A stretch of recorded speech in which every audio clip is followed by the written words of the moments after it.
মনে হচ্ছে যে আমাদের যে কাজগুলো করছি তার মধ্যেও কোনো একটু কাজ বোধহয় আমরা করছি না যেটা আমাদের করা উচিত, এই জন্যই ফাঁকা ফাঁকা মনে হতো। তো সেটি পূরণ হয়েছে যে রাজনীতি মানেই তো হচ্ছে সমাজ সেবা, কিন্তু সমাজ সেবার যে মূল দায়িত্ব সেটা আমরা কতটুকুই বা পালন করি। কারণ বাংলাদেশের মতো একটি দেশে আমাদের রাজপথের ডেমনস্ট্রেশন, বিপ্লব, সংগ্রাম, মিছিল করতেই সময় কেটে যায়। কিন্তু উন্নত এবং গণতান্ত্রিক দেশসমূহে রাজনীতিবিদ তারাই হন যারা মানুষের সাথে সংশ্লিষ্ট থাকেন, মানুষের বিপদ এবং মানুষের সেবার জন্য যারা আত্মনিবেদন করেন, তারাই রাজনীতিবিদ হিসেবে গড়ে ওঠেন। তো বিএনপির ভারপ্রাপ্ত চেয়ারম্যান, যিনি অত্যন্ত দৃঢ় চিত্তে এই জুলাই আগস্টের আন্দোলনের পটভূমি রচনার প্রধান নায়ক, আমরা দেখেছি অনেক বিষয় যে তিনি যখনই ছাত্ররা এই বিভিন্ন কর্মসূচি গ্রহণ করছেন তখন তিনি দলের সকল নেতাকর্মীকে নির্দেশ দিতেন, যিনি ওনার নির্দেশ কখনো লন্ডন থেকে নিজে বক্তব্য রাখতেন, কখনো আমাদের মাধ্যমে তিনি দিতেন। আমি গ্রেপ্তার হওয়ার সময় পর্যন্ত এই ছাত্রদের কমপ্লিট শাটডাউন, আরো বিভিন্ন কর্মসূচি আমরা ভারপ্রাপ্ত চেয়ারম্যান তারেক রহমানের নির্দেশে আমরা প্রচার করতাম। আমাদের ছাত্র দলের অসংখ্য নেতা, বিএনপি এবং বিএনপি সমর্থক পরিবারের অসংখ্য মানুষ, সেটা শিশু থেকে শুরু করে তরুণ যুবক পর্যন্ত আত্মহতি দিয়েছেন গণতন্ত্রকে ফেরানোর জন্য। তো এই কাজগুলো যাতে সুচারুভাবে, শৃঙ্খলাবদ্ধভাবে এবং সত্যিকারী মানবিক তাড়নায় আমরা করতে পারি, এই জন্য তিনি দলের ভিতর থেকেই একটি অরাজনৈতিক মানব সেবামূলক একটি সংগঠন গড়ে তুলেছেন, তার নাম আমরা বিএনপি পরিবার। এবং রুম্মন এবং নেতৃত্বে, মিথুনের নেতৃত্বে আমরা বিভিন্ন পর্যায়ে এর সাথে সংশ্লিষ্ট থেকেছি। মূলত তারাই এই কাজগুলো করছেন, বিভিন্ন জায়গায় যাচ্ছেন, আমাদেরকে আমন্ত্রণ জানাচ্ছেন, আমরা যতটা সম্ভব পারছি যাওয়ার জন্য। প্রত্যেকটাই হচ্ছে মানব কল্যাণমূলক। যারা জুলাই আগস্টে আহত হয়েছে, যেসব পরিবারের সন্তানরা নিহত হয়েছে, এবং সেই ১/১১ থেকে শুরু করে আওয়ামী লীগের দুর্বিষহ ফ্যাসিবাদী দুঃশাসনে যারা গুম হয়েছেন, নিরুদ্দেশ হয়েছেন, খুন হয়েছেন, বিচার বহির্ভূত হত্যার শিকার হয়েছেন, গুপ্ত হত্যার শিকার হয়েছেন, সেই সব পরিবারগুলোকে সান্ত্বনা দেওয়ার জন্য এই সংগঠনটি নিরন্তরভাবে এবং নিরলস ভাবে কাজ করে যাচ্ছে। বন্ধুরা, তাই নয় যে কথাটি আমাদের ইঞ্জিনিয়ার আশরাফ বলেছে যে দেশের বিভিন্ন অঞ্চলে যারা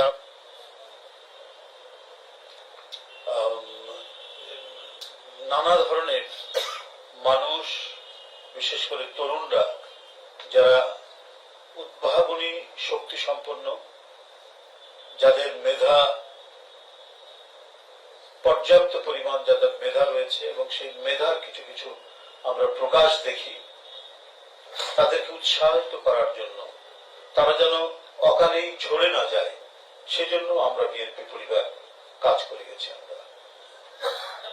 এটাও আমরা মনে করি যে একটি বৃহত্তর মানবিক কাজের অংশ। আমরা চট্টগ্রামে যে কথা সে বলেছে, বাঁশখালীতে গিয়েছিলাম, একটা ছেলে ড্রোন বানাতে পারে, অত্যাধুনিক ড্রোন বানাতে পারে, এবং সরকারের বিভিন্ন সংগঠন তাদের কাছ থেকে সেটি কিনছে। সেই ছেলেটি, সে ডিপ্লোমা ইঞ্জিনিয়ার, তাকে যদি সহযোগিতা করা যায়, সে যদি আরো উচ্চতর ডিগ্রি নিতে পারে, বিএসসি ইঞ্জিনিয়ার হতে পারে, দ্বারা তো আরো ভালো কিছু, আরো উন্নততর কিছু করা সম্ভব। এই ভাবনাটা ভেবেছেন আমাদের ভারপ্রাপ্ত চেয়ারম্যান। তিনি ছোট্ট একটি সংবাদ লক্ষ্য করেছেন কোন সংবাদপত্রে, সেখান থেকে দেখে আমাদের রুম্মন এবং মিথুনকে জানিয়েছেন। তারা সেটি খুঁজে বের করে তার বাড়ির অ্যাড্রেস নিয়ে আমাদেরকে সাথে নিয়ে সেখানে গেছে, এবং আমরা আশ্বাস দিয়ে এসেছি যে তার গড়ে তোলার ক্ষেত্রে, তার কাজের ক্ষেত্রে এবং তার নিজের আরো পড়াশোনার ক্ষেত্রে যতটুকু সহযোগিতা দরকার সেটা আমরা দেব। এবং বিএনপি যদি রাষ্ট্র ক্ষমতায় আসতে পারে তাহলে সে আরো বেশি সহযোগিতা পাবে, কারণ বড় ধরনের কর্মযজ্ঞ করার জন্য তো বিরোধী দল বা একটি রাজনৈতিক দলের পক্ষে সম্ভব না, সেখানে রাষ্ট্রীয় পৃষ্ঠপোষকতা দরকার। সেই কারণেই বলেছি যে বিএনপি যদি ক্ষমতায় আসে তাহলে সেই ছেলেটিকে রাষ্ট্রের সহযোগিতা দিয়ে সে যাতে তার উদ্ভাবনী শক্তি, তার আবিষ্কার, সে যে তার যে মেধা, এটা যেন প্রকাশ ঘটাতে পারে। তাই বন্ধুরা আমার, আমরা এই ধরনের একটি দেশই এদেশের মানুষ কল্পনা করে এবং সত্যিকার অর্থে গণতন্ত্র প্রেমী মানুষ এমন একটি দেশ কল্পনা করে যে দেশটিতে মানব প্রেম থাকবে, সমাজ সেবা থাকবে, এবং যারা রাজনীতি করবে তারা সমাজ সেবার মধ্যে দিয়েই রাজনীতিবিদ হিসেবে গড়ে তুলবে। আমাদেরকে সেই প্রেরণা দিচ্ছেন ভারপ্রাপ্ত চেয়ারম্যান তারেক রহমান, সেই প্রেরণা আমাদেরকে দিয়ে গেছেন শহীদ রাষ্ট্রপতি জিয়াউর রহমান, দেশনেত্রী বেগম খালেদা জিয়া। আজকে যখন তাকিয়ে দেখি কি দেশ তৈরি হয়েছিল, এটি কি ভয়ঙ্কর পরিস্থিতি হয়েছিল দেশটি। 5ই আগস্টের দিন আশুলিয়াতে 6 জনকে মেরে ফেলে তাদেরকে গাড়িতে তুলে পুড়িয়ে দেওয়া হলো, এবং তার মধ্যে একজন জীবন্ত মানুষ ছিল। শেখ হাসিনার পুলিশ এই কাজ, এই নির্মম, এই নিষ্ঠুর কাজ করেছে। 71-এর এত আত্মদান, 30 লক্ষ মানুষ তার জীবন দিল। বাংলাদেশে এই ধরনের পুলিশ বাহিনী, এই ধরনের প্রধানমন্ত্রী, এই ধরনের মন্ত্রীরা তৈরি হবে শুধু ক্ষমতায় থাকা এবং টাকা পাচারের জন্য।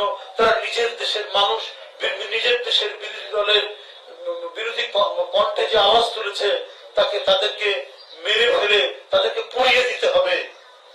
কি ভয়াবহ ঘটনা, জীবন্ত মানুষকে পুড়িয়ে দিতে হবে। এই হলো পরিস্থিতি তৈরি করেছিল শেখ হাসিনা। আজকে যে আমরা বিডিআর হত্যা কাণ্ডের যে ঘটনাগুলো দেখছি, সেখানে আমরা শুনতে পাচ্ছি, জানতে পাচ্ছি, যদিও যারা তদন্তে আছেন তারা নানা কারণেই গোপনীয়তা রক্ষা করছেন, কিন্তু তারা বলছেনও যে রাজনৈতিক সংশ্লিষ্টতা রয়েছে। হয়তো বিশেষ কারণে হয়তো নামগুলো এখন বলছেন না, কিন্তু রাজনৈতিক সংশ্লিষ্টতা পেয়েছে এটা বলছেন তারা। তার মানে পরিকল্পিতভাবে বিডিআর পিলখানা হত্যাকাণ্ড ঘটনা হয়েছিল কারো স্বার্থে, প্রভাবের স্বার্থে, অথবা অন্য কোনো স্বার্থে ঘটিয়েছিল তৎকালীন যারা রাষ্ট্র ক্ষমতায় ছিল। তো এই দেশ তো এই দেশের মানুষ চায়নি। এই দেশে একটা যুদ্ধের মধ্যে দিয়ে, এবং যে যুদ্ধে এত ক্ষয়ক্ষতি, এত মানুষের প্রাণহানি হয়েছে, সেই দেশে নিজের দেশের সরকার তারা গণতন্ত্র হত্যা করে জোর করে ক্ষমতায় থাকবে বলে নানা ধরনের প্লট তৈরি করেছে। এবং তারা যে বয়ান তৈরি করত, সেই বয়ানগুলো ছিল পরিকল্পিতভাবে। যুদ্ধ অপরাধী, মানবতা বিরোধী, তারপরে নানা ধরনের কথা, কি বলে যে মুক্তিযুদ্ধের চেতনা, মুক্তিযুদ্ধের পক্ষের শক্তি, বিপক্ষের শক্তি, কত কি কথা বলে গোটা দেশটাকে প্রতিদিন, প্রতি মুহূর্তে, প্রতি সেকেন্ডে ওরা বিভাজন করে রেখে গেছে। পৃথিবীর অনেক ক্ষুদ্র ক্ষুদ্র দেশও তার নিজের দেশের স্বার্থে দেশকে শক্তিশালী করে অনেক পরাশক্তির সাথে লড়াই করার হিম্মত তারা রাখে। আর এই দেশের একটি সরকার, যার 5ই আগস্টে পতন হয়েছে, তারা শুধু প্রতিদিন গোটা দেশকে বিভাজন করে শুধু নিজের ক্ষমতাকে কুক্ষিগত রাখার প্রচেষ্টা চালাচ্ছে। আজকে একটি সংবাদ পড়ে আমার কাছে একদিকে যেমন বেদনার্থ হয়েছে, অন্যদিকে আশাবাদও জেগে উঠেছে যে অনেক পুলিশ কর্মকর্তাকে গুম করার জন্য নির্দেশ দেওয়া হয়েছিল, তার মধ্যে অনেকেই অস্বীকার করেছে, এবং যারা অস্বীকার করেছে তাদের নাম সহ প্রধানমন্ত্রীর কার্যালয়ে পাঠানো হয়েছে, এবং প্রধানমন্ত্রীর যে বাসভবন সেখান থেকে এই ধরনের নথিও পাওয়া গেছে। আর যারা রাজি হয়েছেন তারা তো করেছেন। শেখ হাসিনার আস্থাভাজন, শেখ হাসিনার নৈকট্য লাভের জন্য তারা কাজ করেছেন।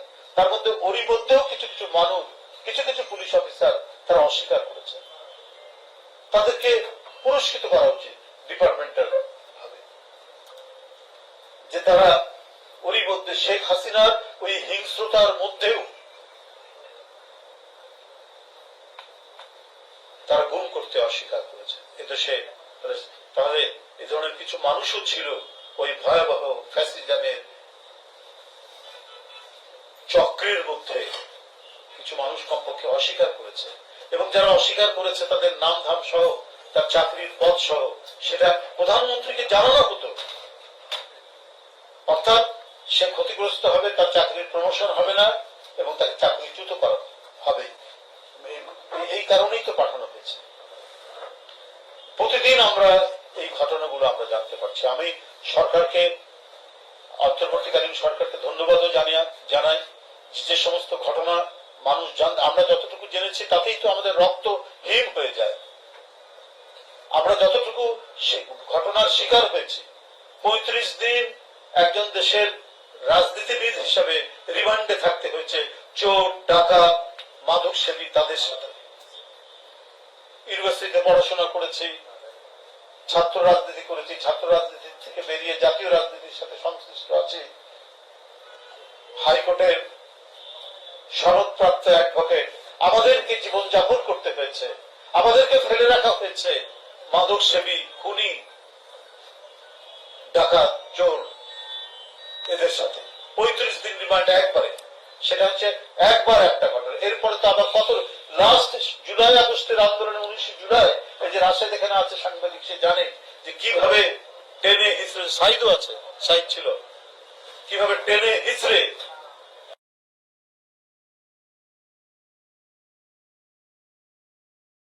গাড়িতে তুললো হচ্ছে ডিবি পুলিশ। তার প্রত্যক্ষ প্রমাণ ওরা তো জানে। এই পরিস্থিতি অতিক্রম করে আমরা এসেছি। তো সুতরাং অন্তর্বর্তীকালীন সরকার যে বিষয়গুলো উদ্যোগ নিয়েছেন, বিডিআর পিলখানায় এখন নতুন করে যে তদন্ত করে আমরা যে তথ্যগুলো পাচ্ছি, এগুলোর প্রত্যেকটির বিচার হওয়া উচিত। যারা ওরই মধ্যেও অন্যায় কাজ করেনি, অস্বীকার করেছে, তাদেরকে পুরস্কৃত করা উচিত। অন্তর্বর্তীকালীন সরকারকে এটা অনুরোধ করব। এবং আরেকটি অনুরোধ হচ্ছে যে 5ই আগস্টের পর থেকে এই পর্যন্ত নানাভাবে, নানা কারণে প্রায় 177 জন মানুষের হত্যাকাণ্ড ঘটেছে। যারাই ঘটাক, তারা যে দলেরই হোক, যে মতেরই হোক, সরকারের উচিত ছিল, সরকার আইন শৃঙ্খলা দেখবে, কোন পার্টির রং দেখবে না। কে ক্ষমতাশালী ব্যক্তি, কে ক্ষমতাশালী নয়, কে ধনী, কে নির্ধন, এটা বিবেচনা করবে না। করবে কে অপরাধ করছে, সেই অপরাধীকে চিহ্নিত করে তাকে আইনের আওতায় বিচার করবে।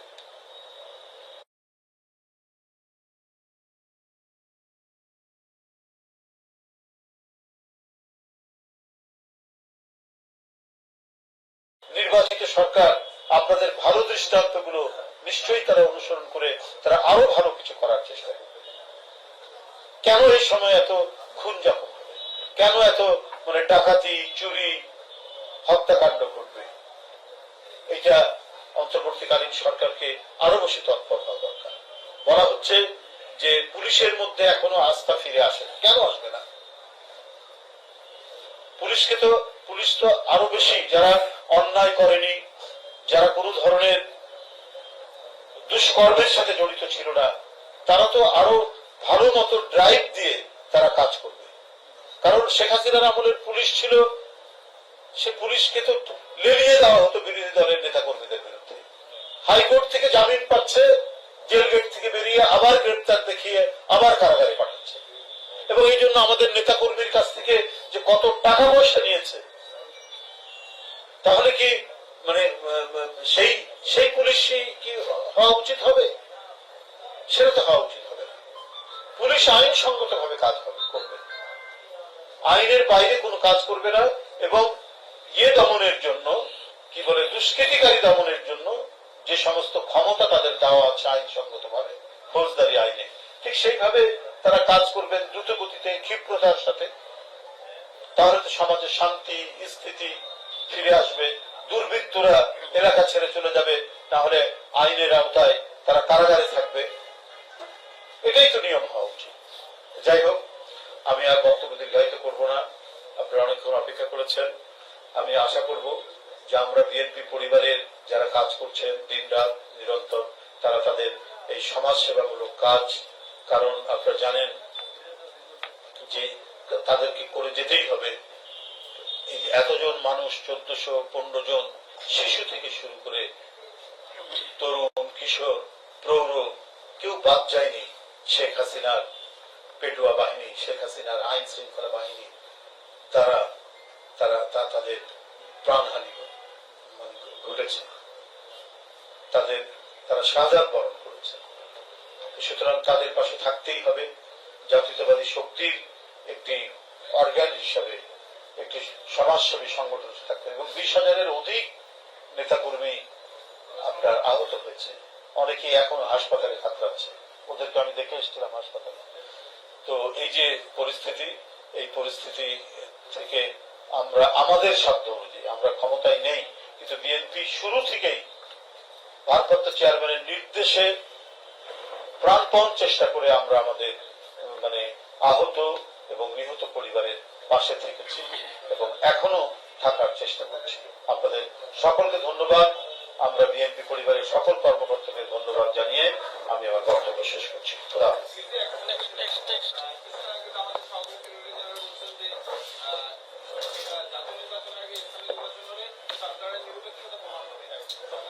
তারা কি বলছে সেটা তাদের দলীয় বক্তব্য। আমাদের বক্তব্য সুস্পষ্ট, প্রথমেই জাতীয় নির্বাচন দিতে হবে, কারণ একটি নির্বাচিত জাতীয় সরকার, সেই সরকারের অধীনে প্রতিটি নির্বাচন যদি হয় সেখানে ক্রেডিবিলিটি বাড়বে এবং জনগণ দেখবে যে সরকার তো হয় নির্বাচিত সরকার, তো সেই সরকারের অধীনে নির্বাচনগুলো সুষ্ঠু হচ্ছে কিনা। যারা নির্বাচিত হবেন তারাই দেখাবেন যে নির্বাচন সুষ্ঠু হতে পারে। তো সুতরাং এটা আগে পরের বিষয় না। মানুষের প্রত্যাশা, মানুষ 16-17 বছর ধরে ভোট দিতে পারেনি, তাদের ভোটাধিকার প্রয়োগ করতে পারেনি। সুতরাং সর্বাগ্রে জাতীয় নির্বাচন হওয়াটাই বাঞ্ছনীয় এবং এ ব্যাপারে বিএনপির মতামত অত্যন্ত সুস্পষ্ট। ধন্যবাদ।